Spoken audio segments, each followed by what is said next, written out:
என்ன சர்க்கார் இப்படி வீட்டுக்குள்ள புந்து கருப்பு பணம் எடுக்கிறான்? இது ஆண்டவன் கேட்க மாட்டேன்றான். எதிர்கட்சிக்காரன் பார்லிமெண்ட்ல ஒருத்தனாவது அதை எடுத்து கேட்க மாட்டேன்றான். நாங்க யாரை நம்பி ஓட்டு போடுறது? இதுமே பப்பு எதிர்கட்சினா நீங்க எதை சொல்றீங்க? இதே போடா மிட்டாள், என்ன வந்து கேட்கிற எதிர்கட்சின்னா என்னன்னு எனக்கு தெரியாதா?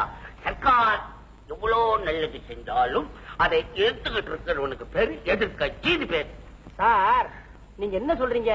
இப்ப சர்க்கார் சொல்றத எதிர்கட்சிக்காரங்க ஏன் எதுக்கலங்கிறீங்களா? நீ எல்லாத்தையும் எதுக்குறான், ஏன் இந்த கருப்பு பணத்துல எடுக்காம உட்காந்துக்கிட்டு இருக்கான்? அதாவது சர்க்கார் சொல்றத எதிர்கட்சிக்காரங்களும் ஒத்துக்கிறாங்கன்னு அர்த்தம். சர்க்கார் செய்யறத ஒத்துக்கிறதுக்கு பேரு எதிர்கட்சியா? என்ன பேச்சு பேசுறேடா பப்பூன். அப்போ நீ என்ன நினைக்கிற?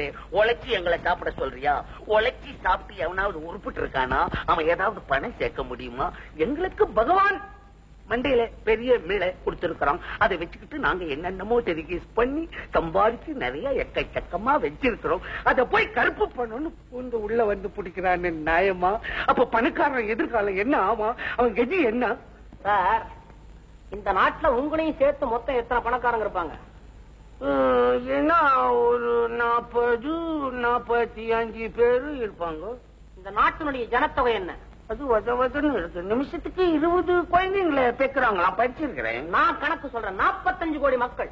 அத்தனை பேருக்கும் உடனடியா உணவு, வீடு, உடை கொடுத்தாகணுங்கிறத அரசாங்கத்துடைய நோக்கமே தவிர அதுக்கு எங்களை என்னடா செய்ய சொல்றேன்? அத்தனை பேருடைய பசிக்கும் பட்டினிக்கும் காரணமா இருக்கிற இந்த 40-45 பணக்காரர்களை காப்பாத்துறதுக்கு அல்ல சார். வீடு ஒரு இடத்துல இருக்கலாம், நிலம் ஒரு இடத்துல இருக்கலாம், ஆனா பணம் ஒரே இடத்துல இருக்க கூடாது. பல இடத்துல பரவணும்.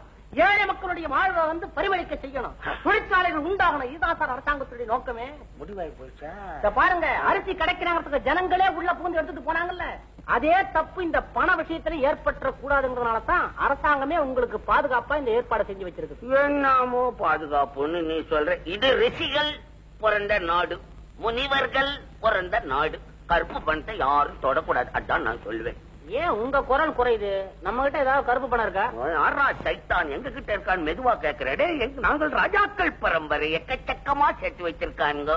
அப்பேன் பாட்டேன் பூட்டனை போய் கேளுங்கடா. எங்களை ஏன்டா கேக்குறீங்க? பெரிய தொல்லையா இருக்கு உங்களோட. சரி, நான் இப்ப கேட்கல.